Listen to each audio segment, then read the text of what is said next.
என்னை ஆட்கொண்டவரும் நான் சேவிக்கிறவருமான ஆண்டவராகி இயேசு கிறிஸ்துவின் நாமத்தினாலே அன்பினல் வாழ்த்துக்கள். கிறிஸ்து இயேசுவுக்குள் மிகவும் பிரியமான அன்பு சகோதர சகோதரிகளே, அப்போஸ்தலனாகிய யாக்கோப்பு எழுதின நிருபத்தில் முதல் அதிகாரத்தில் 19வது வசனத்தின் கடைசி பகுதியை குறித்து கொண்டு தியானித்து பாருங்கள்.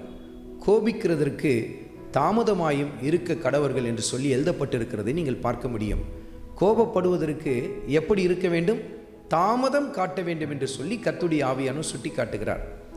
நடைமுறை வாழ்க்கையில் நாம் இப்படி தான் நடந்து கொள்கிறோமா என்பதை சொல்லி சற்று நம்மை நிதானித்து பார்ப்போம்.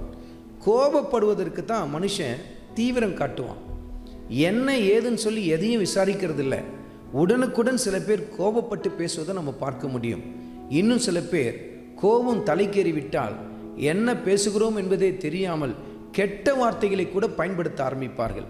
உங்கள் குடும்ப காரியங்களில் இந்த வசனத்தை நீங்கள் சற்று செயல்படுத்தி பாருங்கள். கோபப்படுவதற்கு தாமதம் காட்ட ஆரம்பியுங்கள். எத்தனை மாற்றம் அந்த இடத்தில் ஏற்படும் என்பதை சற்று நிதானித்து பாருங்கள். எத்தனை பேர் கோபப்பட்டு சில காரியங்களை செய்ததுனால அங்கே ஏற்படுற கூச்சல் குழப்பம், அதன் பின்பாக வருத்தம் தெரிவிப்பாங்க. நான் இப்படி பேசாமல் இருந்திருந்தா நல்லா இருந்திருக்கும், இப்படி நான் சொல்லாமல் இருந்திருந்தா நல்லா இருந்திருக்கும், இந்த இடத்துல நான் அமைதியாக இருந்திருந்தா நல்லா இருக்கும் என்று சொல்லி எல்லாவற்றையும் சிதைத்த பின்பு யோசிப்பதில் எந்த பிரயோஜனமும் இல்லை. அதனால்தான் கர்த்தர் நமக்கு தன் வார்த்தையில் கட்டளையாய் கொடுக்கிறார். கோபம் கொள்வதற்கு என்னவா இருக்க வேண்டும்? தாமதம் காட்டுங்கள். சற்று யோசித்து பாருங்க. நாம் இந்த இடத்துல இப்படி பேச போகிறோமே, இது சரிதானா?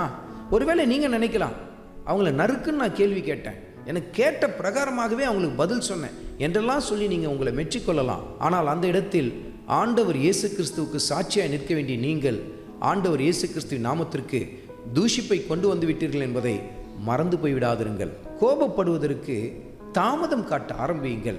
பல காரியங்களை நீங்கள் அந்த இடத்திலே சீர் செய்ய முடியும். ஆண்டவராகிய இயேசு கிறிஸ்துவின் கிருபை உங்கள் அனைவரோடும் கூட இருப்பதாக. ஆம்.